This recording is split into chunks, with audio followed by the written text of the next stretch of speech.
Hello mga idol, itong electric one na ito ay sira. So ayusin natin. Wala tayong gagastusin kahit piso.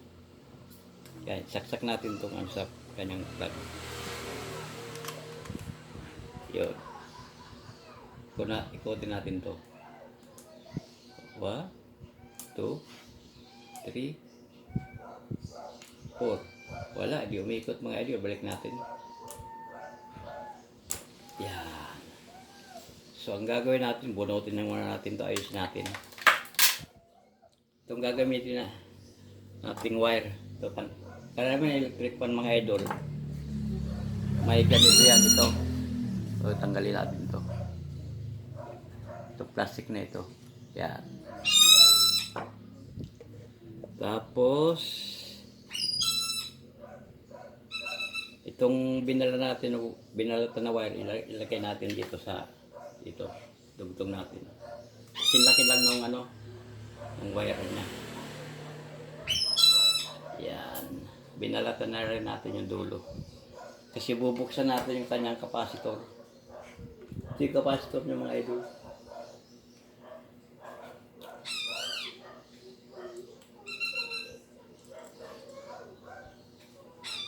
Yan siya. Yan. Nalaglag na yung tornilyo mga idol. Saka natin balatan ito ng konti. Sugatan lang natin. Pag baliktad ang ikot, halimbawa baliktad yan, dito pwede kayo magkabit dito. So, dito tayo. Saka natin idugtong itong wire natin binalatan na. Kulay pula. Sa mga idol, tingnan natin kung gagana ba. Ayan, sa mga idol, nakabit na natin. So, ayusin muna natin. Ganyan.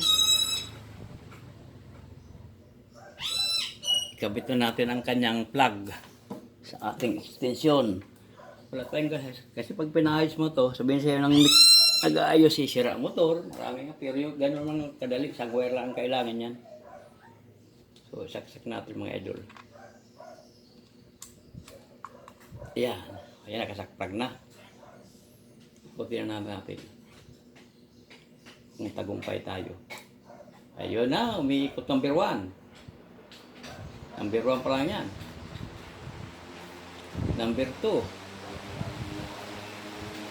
Uy, lakas. Number 3. Yun, lakas. Ikutin natin ang kanyang push button. Ayan na mga idol. Tagumpay tayo mga idol. Ganun lang mag-aayos ng electric fan. Hindi tayo gagastos. Alam mo na yung mga technician sabi na, ang hirap gawin. Napakadali lang mga idol. Isang wire lang. So,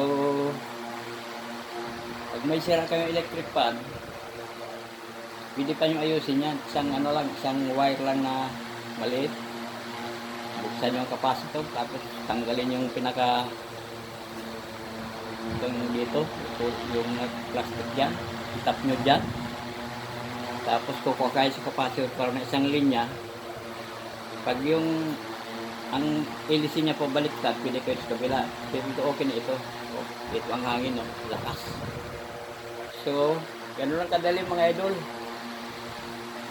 So, DIY lang natin, mga idol. Gano'n lang. Okay, oh. Lakas-lakas na. Tatapo na sana to nung may-ari. Kaya lang ginawa natin paraan. Thank you for watching. Follow for more. Bye-bye.